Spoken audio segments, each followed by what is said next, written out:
पाकिस्तानी होई मध्य एबे से भारतीय होई गले। पाकिस्तान रे जन्म किंतु भारतर नागरिकत्व पाइले।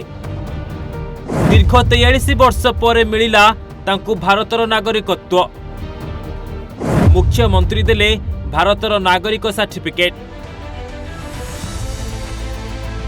शत्रु देश रे जन्म होई भारतर नागरिक हेले। भारत शत्रु देशर लोकंकु मध्य निचर करिदेला। जन्म पाकिस्तान र कराची रे किंतु एबे से भारतर नागरिक।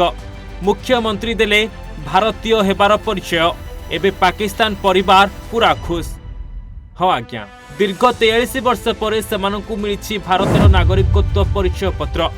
मूल पाकिस्तानी होइतिले मध्य से एबे भारतर नागरिक। एबे तांकु केही पाकिस्तानी कहि आश्चर्य करि परिबे नाही। एबे तांकर भारतीय होई भारत रे रहिबार संपूर्ण अधिकार रहिछि। तांकर ना हेउछि सेबास्टियान पेरेइरा। सिटीजन अमेंडमेंट एक्ट मुताबिक तांकु मिलिछि नागरिकत्व। शत्रु देश पाकिस्तान रे तांकर जन्म हेले से एबे भारतर नागरिक।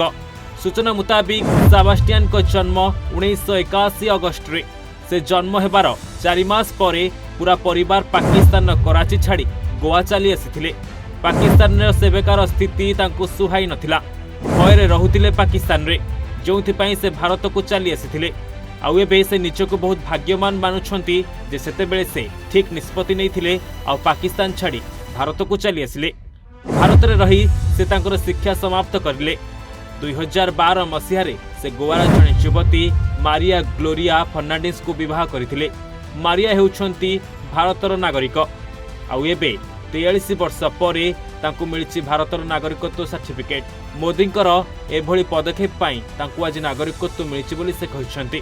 तबे मोदी एही सिटीजनशिप अमेंडमेंट एक्ट को आनिथिले। Bureau report, Odisha Bhaskar.